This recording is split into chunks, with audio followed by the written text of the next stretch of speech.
परम पूज्य गुरुदेव ने आह्वान किया, साधुओं आइए, संतों आइए, ब्राह्मणों आइए, भद्र पुरुषों आइए और भगवान के कार्य में सहयोगी बनिए। तो महामंडलेश्वर ने कहा, हमको बैठने के लिए कौन सी आसन सिंहासन दी जाएगी?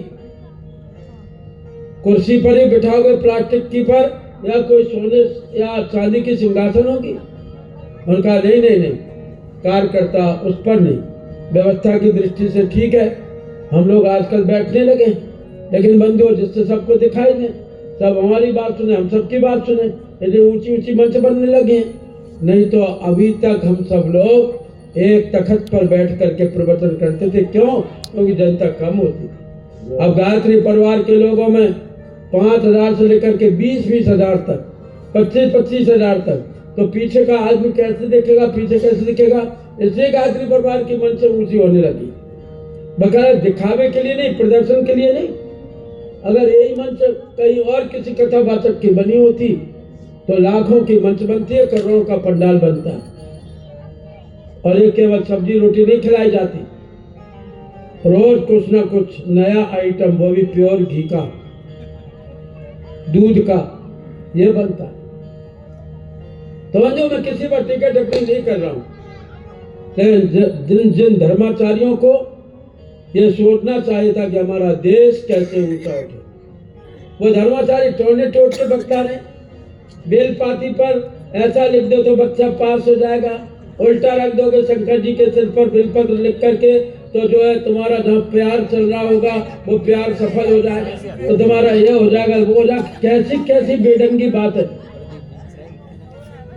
मेरा प्रवचन चल रहा था छिंदवाड़ा में, ये सब टोली मेरे साथ में थी, 108 कुंडी यज्ञ था। बैतूल में एक पंडित जी हैं, नाम भी लेने में मुझे क्या डर है, पंडित प्रदीप मिश्रा, जोसेफ पुराण की कथा कहते हैं। तो उन्होंने बैतूल में लाखों आदमी थे और गायत्री परिवार वालों से ऊपर व्यंग्य किया। गायत्री परिवार वालों, बहुत कहते हैं हम सुधरेंगे, युग सुधरेगा, हम बदलेंगे, युग बदलेगा, तो जरा तारीख तो बताओ, कब सुधरोगे, कब बदलोगे? अब बैतूल वाले मेरे पास में दौड़ के कहा, दुबे जी बड़ा अनर्थ हो गया। इनका क्या हुआ? लाखों आदमियों में उन्होंने गायत्री परिवार वालों से ऐसा प्रश्न पूछ लिया और कह रहे हैं गायत्री को जोर से नहीं बोला जा सकता। तो मैंने उनका पर्सनल फेसबुक नंबर लिया, पर्सनल व्हाट्सएप लिया, फिर मैंने उनसे प्रश्न किया, पंडित जी अकल के अंधे हो क्या? तुमको दिखाई नहीं दे रहा कि युग कितना बदल गया? युग नहीं बदला होता तो ये जवान लड़के, जवान लड़कियां, बूढ़ी माताएं, बहनें और हजारों की संख्या में पूरे देश भर में पीले कपड़े पहन करके गायत्री साधना कैसे कर रही होती?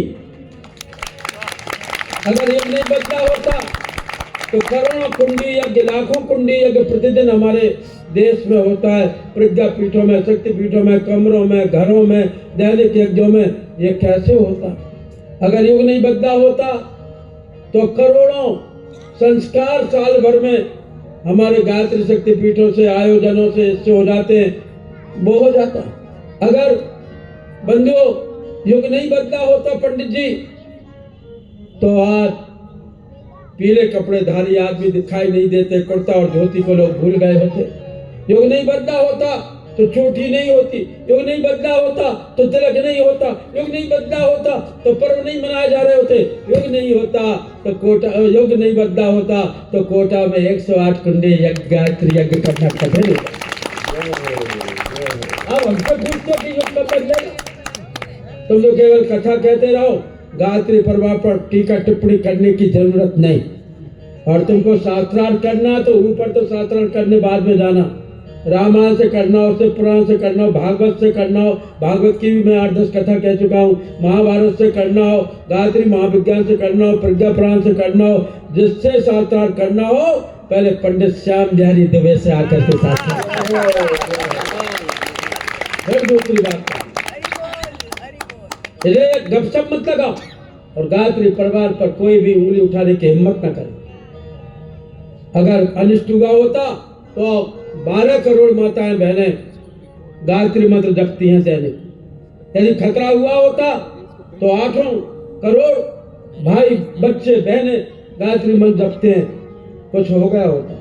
लेकिन जब से गायत्री की चेतना परम पूज्य गुरुदेव ने सन 1926 से अखंड ज्योत प्रज्वलित करके प्रारंभ की, तब से दिन दुगना रात चौगुना गायत्री परिवार बढ़ता चला गया। और आज कौन सी गली है, कौन सा गांव है, कौन सा नगर है, कौन सा शहर है, कौन सा देश है, कौन सा विदेश है, जिसमें गायत्री परिवार की चेतना की महक और चमक न पहुंची है। इसलिए जबान संभाल करके बात करना।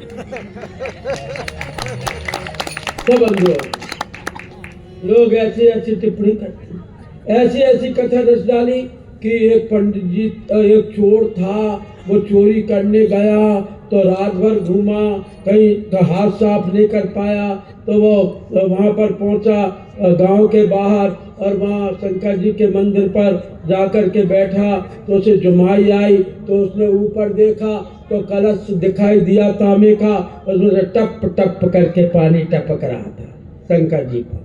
कहा वाह वाह वाह, ये तांबे का कलश मिल गया, कम से कम इसको बेचकर बीड़ी सिगरेट के चाय नाश्ते के पानी तो पैसे तो मिल ही जाएंगे।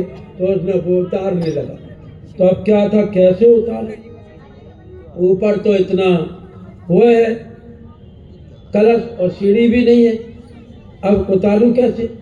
तो चोर ने इधर उधर देखा, शंकर जी का शिवलिंग पिंडी, शंकर जी बड़े थे, तो उन्हीं पर चढ़ करके वो कलश उतारने लगा। तो भगवान शंकर प्रकट हो गए, भक्त बर मांग। तो पहले तो वो डरा कि एसपी कहाँ से आ गया, ये थानेदार कहाँ से आ गया, ये कोतवाल कहाँ से आ गया। फिर डरते डरते पूछा आप कौन? कहा मैं शंकर जी हूँ। कैसे आए? वरदान दे दी। क्यों? मैं तो चोर हूँ, तू तो मेरा बहुत बड़ा भक्त है। कितना बड़ा भक्त हूँ? कोई मेरे ऊपर जल चढ़ाता है, कोई गंगा जल चढ़ाता है, कोई दूध चढ़ाता है, कोई फूल चढ़ाता है, कोई नारियल चढ़ाता है, कोई पैसा चढ़ाता है, कोई हार चढ़ाता है, कोई पुष्प चढ़ाता है, कोई गोल सुपारी चढ़ाता है, कोई मेवा चढ़ाता है, कोई मिठा चढ़ाता है, और तू तो पूरा का पूरा मेरे ऊपर चढ़ गया। भगवान यदि शिव है तो रुद्र भी तो है, भगवान यदि शंकर है तो प्रलयंकर भी तो है, भगवान यदि भोला है तो भाला भी तो है, भगवान यदि एक समाधि पर बैठते हैं तब शिव सहज स्वरूप समारा, लाग समाधि अखंड पारा, बीते संवत सहज 87 तजी समाधि संभव विनाशी।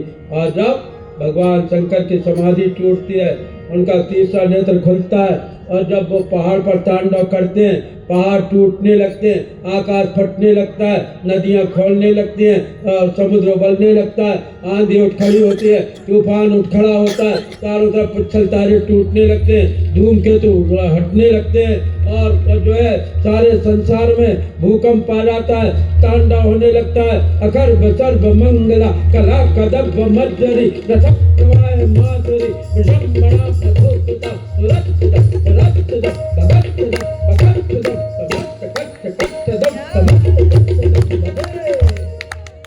हमने भगवान शंकर को इतना भोला समझ लिया है।